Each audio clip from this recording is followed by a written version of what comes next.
시청자 여러분 안녕하세요. 머니올라 시간입니다. 새 정부가 출범하면서 부동산 규제 완화에 대한 기대감이 높아지고 있지만 시장 불확실성도 커지고 있습니다. 오늘은 이런 문제 짚어보겠습니다. 아파트 사이클 연구소 이현철 소장님 나오셨습니다. 어서 오십시오. 안녕하세요.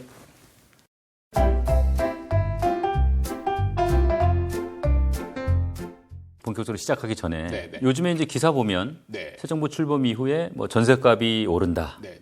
또 뭐 집값이 오른다. 이런 보도들이 좀 심심치 않게 나와요. 그렇죠. 근데 소장님은 지금 부동산 경기 네네. 뭐 상승, 뭐 정체, 네. 하락, 뭐 내지는 하락 직전 뭘로 보십니까? 사실 지금은 제가 작년 이제 말부터 예. 정책이라고 표현을 하고 있고요. 예. 그다음에 이거는 이제 하락으로 넘어가는 과정에 상승을 멈추고 하락으로 넘어가는 과정에 있는 예. 정책이다라고 이제 표현을 하고 있습니다. 이게 이제 집 가진 분들은 뭐 가진 대로 또 없는 분들은 없는 대로 이제 새 정부에 거는 기대가 좀 큰 것 같아요. 네네. 이제 무엇보다 이제 새 정부가 여러 가지 이제 부동산 규제 풀지 않겠느냐 이런 네. 기대감인 것 같은데 네네. 그 기대하는 대상이 되는 규제들은 뭐 어떤 것들이 있는 겁니까? 사실은 이제 문재인 정부에서 워낙 많은 규제를 내놨기 때문에 이제 대략적으로 본다라면 이제 세금 측면과 예. 이제 대출 측면과 이제 공급 측면 예. 이런 측면이 있겠죠. 그래서 세금 측면은 이제 양도세가 이제 중과되어 있는 게 있고, 예. 그래서 이번에 이제 정책으로 한번 나왔잖아요. 예. 양도세 중과를 이제 1년 이제 유예하는 예. 그런 정책이 나왔고, 그다음에 이제 취득세도 이제 중과되어 있잖아요. 예. 이제 이런 부분도 언젠가는 이제 건드릴 수 있는 부분이고, 그다음에 이제 그 대출 같은 경우는 지금 대출이 이제 LTV는 이제 좀 풀어졌고, 예. DSR이라든지 뭐 이런 부분을 또 이제 풀어줄 거냐 말 거냐. 근데 이번엔 좀 강화한다는 얘기가 좀 나왔던 것 같고요. 예. 그다음에 이제 공급 측면을 보면 사실 가장 이제 사람들이 관심 있게 지켜보는 부분이 이제 공급 측면이죠. 그래서 이제 얼마만큼 공급하느냐, 그리고 이제 서울 수도권에다가 공급을 하기 위해서는 사실 빈 땅이 없으니까 네. 이제 재개발, 재건축 위주로 이제 사업이 진행이 돼야 되는데 이게 이제 가로막고 있는 게 이제 분상제였다라는 이제 평가가 있기 때문에 이제 분상제를 이제 언제 어느 시기에 풀어주느냐. 그리고 이제 서울 수도권에 공급을 얼마만큼 늘려주느냐 이런 이제 측면이 있겠죠. 이제 11일이었죠. 네. 다주택자 양도세 이제 1년 완화시켜주는. 예, 그렇죠.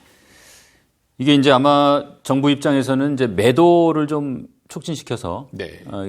이 부동산 시장 좀 안정화를 이제 꾀하려고 하는 것 같은데 네. 뭐 효과 있을까요? 지금은 이제 정체기에서 하락장으로 넘어가는 중이잖아요. 예.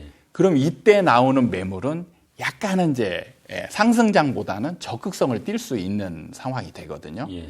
그래서 상승장에서보다는 이제 매물이 나오면서 하락 역할을 하는 그런 효과가 조금은 더 있을 수 있다.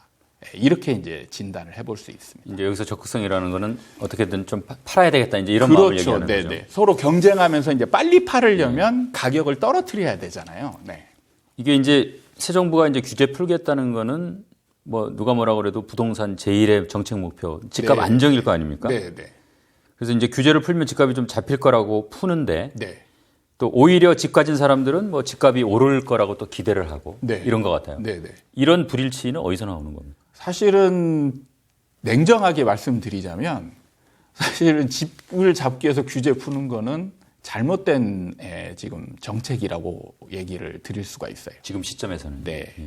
그러니까 뭐냐면 사실은 이제 그 정책이 이제 나온 기조가 문재인 정부 시절에 부동산 정책을 평가하면서 이제 나온 거거든요. 예. 문재인 정부 시절에 이제 집값이 올라가는 원인을 대부분의 이제 사람들이 정책 때문이다. 정책으로 너무 규제를 많이 해서 오히려 반발 심리로 이제 집값이 올라갔다. 이렇게 그 평가를 하는데 저 같은 경우는 그렇게 평가를 하지 않거든요.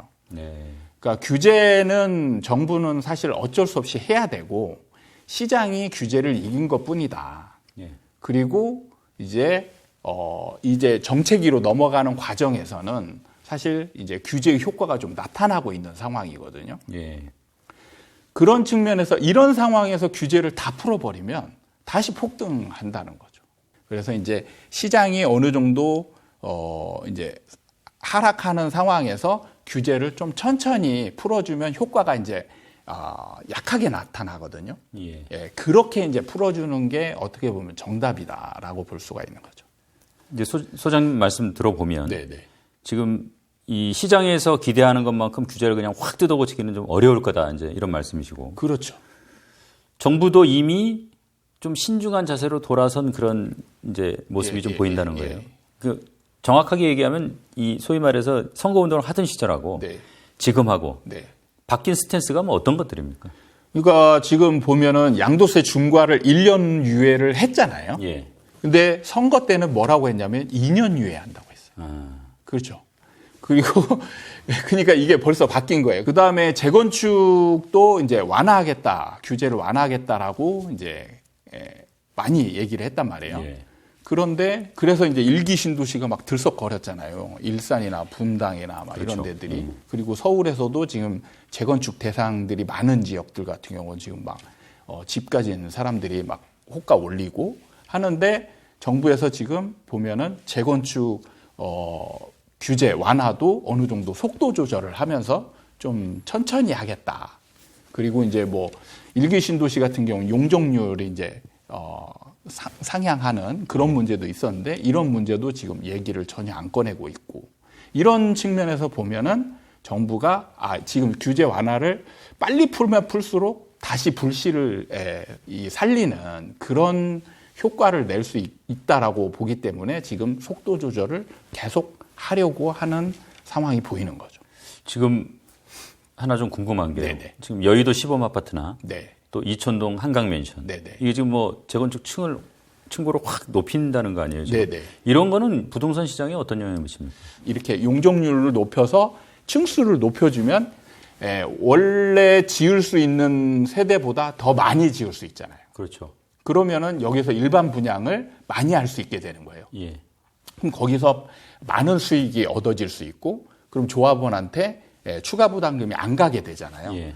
그러면 조합원 입장에서는 이런 재건축 대상이 이 용적률을 만약에 상향시켜준다. 그럼 완전 호재가 되는 거죠. 이게 사실 형평성 문제라는 게 또 있습니다. 예. 형평성 문제라는 게 지금 전국이 사실은 집값 때문에 난리잖아요. 그러면 그 집을 가진 사람들 입장에서는 다 용적률을 상승시켜 주길 바란단 말이죠. 그렇죠. 그러면 예를 들어서 한강변에 용적률을 상승시켜 가지고 막 500%, 1000% 막 이렇게 올려준다. 그러면은 옆에서 안 되는 그 지역에서 탈락된 지역들 주민들은 가만히 있겠냐 이거죠. 그러면 우리도 올려줘라. 왜 쟤네들만 올려주냐. 이런 이제 민원들이 빗밭에도 쏟아질 거 아니에요. 그럼 이제 이거를 어떻게 감당하나. 그러니까 사실은 지금 이런 용적률이라든지 이런 부분은 국가의 전체적인 그 도시 미관이나 이런 걸 고려해서 지금 정해놓은 거거든요. 그러니까 이거를 어느 한 지역만 확 풀어버리면 형평성 문제라든지 그 도시 미관이라든지 도시 생태계 이런 것과 연관지어지기 때문에 쉽게 풀어줄 수 있는 요인이 아닌 거예요. 그래서 이게 풀어주려면 이제 전체적인 그 도시 계획 이런 거를 세워놓고 그런 계획 하에 이제 여기 올려주고 저기는 어떻게 되고 이런 것들을 세밀하게 이제 정해놓은 다음에 풀어줘야 되는 거지 어느 한 지역만 필요하다고 해서 그 지역만 용적률을 올려주는 일은 말은 사실 쉽지만 제가 볼 때는 그게 쉽게 이루어지기는 어렵다 이런 측면이 있습니다. 예. 소장님 이거 규제 이제 얘기가 나왔는데 네. 이 도대체 이 규제를 이제 어떻게 봐야 될지 참 고민이 많은데 네. 지난 5년 동안 보면은 뭐 집값 뛰면은 뭐 세금, 네. 대출, 네. 뭐 여러 가지 이제 제도를 만들고 안 되면 그냥 법을 만들고 네. 그래가지고 이제 강제로 막 억눌렀단 말이에요. 네. 결과적으로는 잘 안 먹혔어요. 맞습니다. 결국 이제 아까 표현하신 대로 시장이 뭐 이겼습니다. 이겼습니다. 네.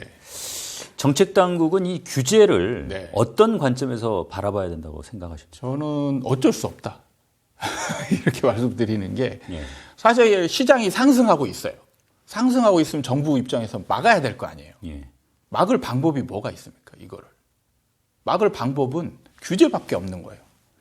아니면 뭐 호소해가지고 제발 진정하십시오. 이거밖에 없는데 진정이 됩니까? 이 국민들이 사실은 돈 문제가 직결되면 뭐 진짜 뭐 사람 속된 말로 막 사기도 치고 하는 판인데 정해진 법 안에서 내가 벌 수 있는 방법들이 있는데 이거를 진정하라는 건 말이 안 되는 거죠. 그래서 정부가 이거를 막아야 되는 거예요. 막을 방법은 규제밖에 없습니다. 그래서 어쩔 수 없이 하는 거예요.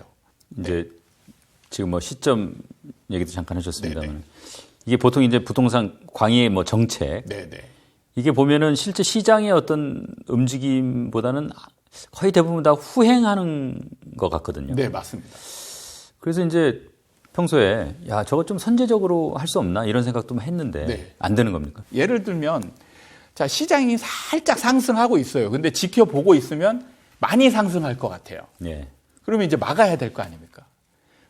막으려고 이제 정책을 내놨어요. 정책을 내놨더니 이제 진짜 시장이 상승을 멈추고 약간 하락 쪽으로 돌렸단 말이에요. 그러면은 정부한테 평이 정말 잘했다라는 평이 나올까? 저는 절대 그렇지 않다라고 보거든요. 분명히 반대 측면에서 왜 쓸데없이 건드려가지고 이런 시장을 하락으로 만드느냐. 오히려 집값은 안정적으로 상승하는 게 정부한테도 좋고 경제한테도 좋고 뭐 이런 얘기를 할 거란 말이죠. 예. 그러니까 정부는 선제적으로 뭔가를 하기에는 위험 부담이 훨씬 더 크다는 얘기예요. 왜냐하면 이게 되돌릴 수 없잖아요. 그럼 결과론으로 가게 되는데 야 그때 안정되었는데 너는 왜 긁어가지고 시장을 이상하게 만드느냐. 이런 욕을 얻어먹을 확률이 거의 100%거든요. 그러니까 정부는 선제적으로 뭔가를 하기에는 부담이 너무 크다는 거죠.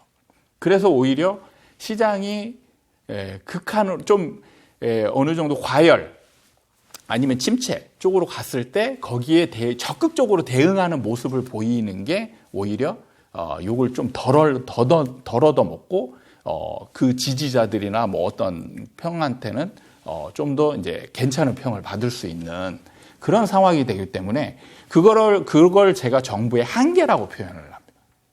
어쩔 수 없는 부분. 네. 이거 이제 조금 이제 결이 다른 질문인데. 네네.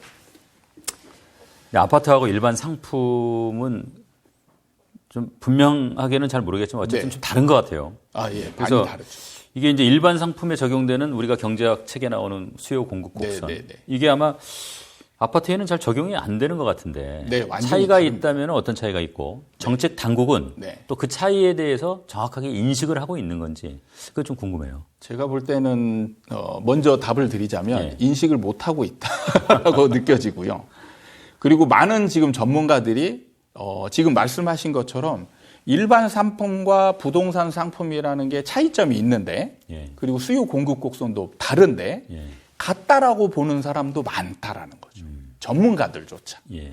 예, 그렇기 때문에 정부에서는 어쩔 수 없이 이제 그 일반 그 소비재 상품의 수요 공급 곡선과 별반 다름없이 진단을 하는 것 같고요.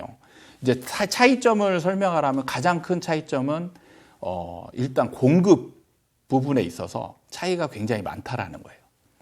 공급 부분의 차이가 많다라는 건 뭐냐면 일반 소비재 상품 같은 경우는 공급을 한다라면 공급자가 따로 있거든요. 예. 네, 따로 있어서 이제 무조건 팔아야 되는 상품인 거예요. 그럼 제가 이제 적극성이라는 표현을 굉장히 이제 많이 하는데 이런 거는 적극성 100%인 상품이죠. 예를 들어서 이 펜을 공급을 한다. 그러면 이 펜을 만든 회사는 이 펜이 가격이 올라가냐 내려가느냐에 따라서 이 펜을 팔까 말까 고민하는 사람이 아닌 거죠. 펜을 만들었으면 무조건 팔아야 되는 거예요. 그 적극성 100%입니다. 예. 근데 부동산은 일단 이런 소비재 상품하고 다르게 공급의 숫자, 한도가 정해져 있는 거거든요. 무한 공급이 불가능한 상품이에요. 그러기 때문에 부동산 같은 경우는 재고 시장이 더 주요 시장 역할을 해요. 재고 시장. 이미 이제 공급자가 팔았는데 살고 있습니다. 이거는 이제 팔린 물건이잖아요. 원래 사용된 건데 여기에서 다시 주고받고 하는 재고 시장의 70% 이상을 차지해요. 예. 그러니까 여기에서 공급자는 누구냐? 바로 집을 가지고 있는 사람인 거예요. 근데 이 사람들은 일반 소비재의 공급자와 다른 상황에 놓여져 있어요. 이 사람들은 시장 상황이 가격이 오르냐, 아파트를 가진 집사람들은 시장 상황에 따라서 팔까 말까를 고민하는 사람들이에요. 예. 그래서 만약에 집값이 올라가고 있잖아요. 예. 그러면 이 집 가진 사람들은 이때 팔려고 했던 사람들도 적극성을 현저하게 떨어뜨려 버립니다. 그러니까 적극성을 떨어뜨린다는 의미는 뭐냐면 내가 이렇게 무조건 팔아야 되는 게 아니고 가격을 뒤로 올릴 수 있다라는 얘기죠. 예, 가격을 올리고 아니면 내가 정말 지금 팔아야 될 게 아니면 나중으로 뒤로 미룰 수가 있다라는 얘기예요. 그러니까 이제 일반 상품하고 이 부동산하고 좀 특성이 다르다는 건 이해를 하겠어요. 네, 네. 근데 또 반대 극단에 보면 네. 이게 무슨 아파트를 막 정이냐 불이냐, 네. 정상이냐 비정상이냐 네, 이런 네. 이게 도덕적인 관점에서 또 극단적으로 접근하는 분들도 계세요. 네, 맞습니다. 이것도 안 맞는 거 아닙니까? 집값이 이게 정상이냐. 예, 지금 이런 거는 원래 한 2억쯤 하는 건데 이게 15억, 20억 가는 게 정상이냐. 근데 이런 분들은 어느 시점이 되든 집을 살 수 없는 의식 구조를 가지게 되는 거예요.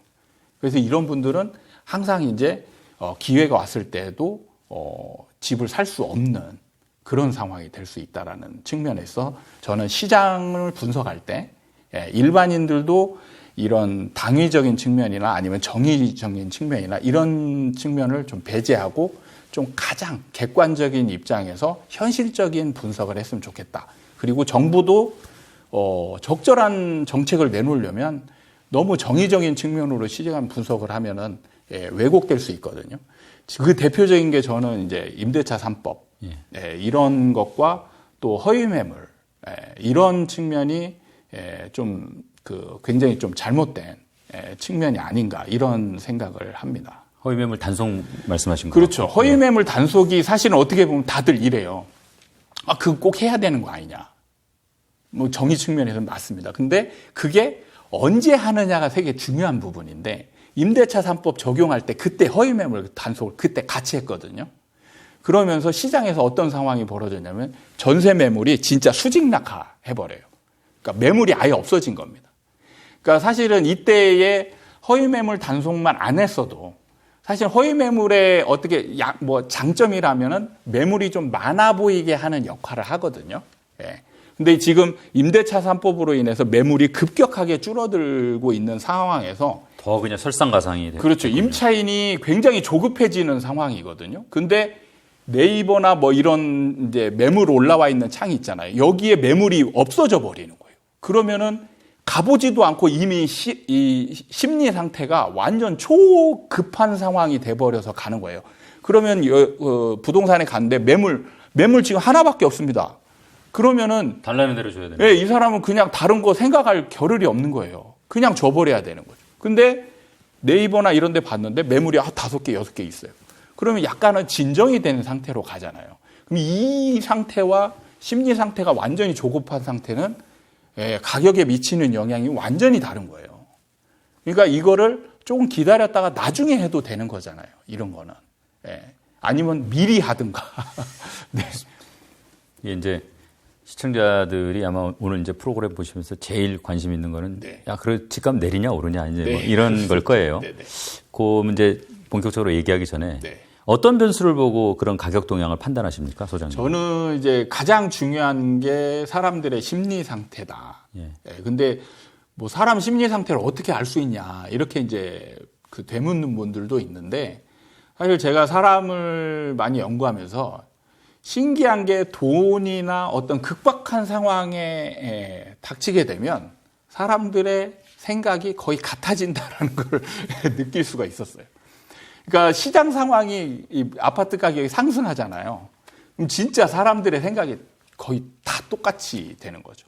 더 오르는 거 아니야? 빨리 사야 되는 거 아니야? 이겁니까? 그러니까 매수자들은 더 빨리 가서 사야 되는 거고 매도자들은 집값을 빨리 올려야 되겠구나.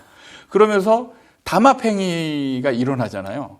담합행위가 평소 때는 못 일어납니다. 아무리 선동하려고 하는 사람이 야 우리 담합합시다 해보세요. 아무 되는지 안 됩니다. 절대 안 되는데 상승장에서는 집 가진 사람들 자 모아놓고 우리 담합합시다. 집을 이제 이렇게 내놓으면 안 됩니다. 집값을 올려서 내놔야 됩니다. 그러면 그 한마디에 다 모든 사람들이 동의해버리죠. 그러니까 이게 쉽게 이루어지는 거예요. 마음이 쉽게 모아진다는 얘기입니다. 예. 그걸로 인해서 한 방향으로 사람들의 마음이 한번 모이면 그 방향으로 진짜 굉장히 크게 움직이는 거예요. 그래서 이제 아파트 가격이 한번 오르기 시작하면 그게 사람들 심리가 계속 모여서 올라가는 거고요. 이 추세를 굉장히 바꾸기 힘들다는 원칙이 있고요. 그래서 웬만한 걸로는 바꿀 수가 없습니다. 근데 이 심리 추세를 바꿀 수 있는 요인들이 우리나라에만 있는 제도가 있어요. 그게 이제 바로 전세 제도와 그다음에 우리나라에만 있는 선분양 제도, 그다음에 이제 우리나라에만 특히 적극적으로 개입하는 우리나라만의 정책, 규제 정책 이런 것들로 인해서 아파트 가격이 영향을 주 요인으로 봤기 때문에 이제 시장 상황에 따라서 이 사람들의 심리와 그 다음에 이제 바닥에서는 전세를 집중적으로 보고요. 그 다음에 이제 상승장에서는 이제 분양 시장을 많이 봅니다. 그래서 제가 이제 미분양에 관한 이제 그게 트리거 역할을 한다 이런 얘기를 하는데 이제 미분양이 없다가 생기는 시점 이게 이제 중요한 변곡점 역할을 하는 거거든요. 그리고 그게 생기는 역할을 하는 요인들이 이제 바로 정책이 들어가는 거예요. 보통 하락할 때 짧지 않습니다. 보통 이제 한 5년 이상 하락을 하거든요. 5년 정도. 그 다음에 이제 앞뒤로 정체기라는 게 있어요. 가격이 거의 움직이지 않는.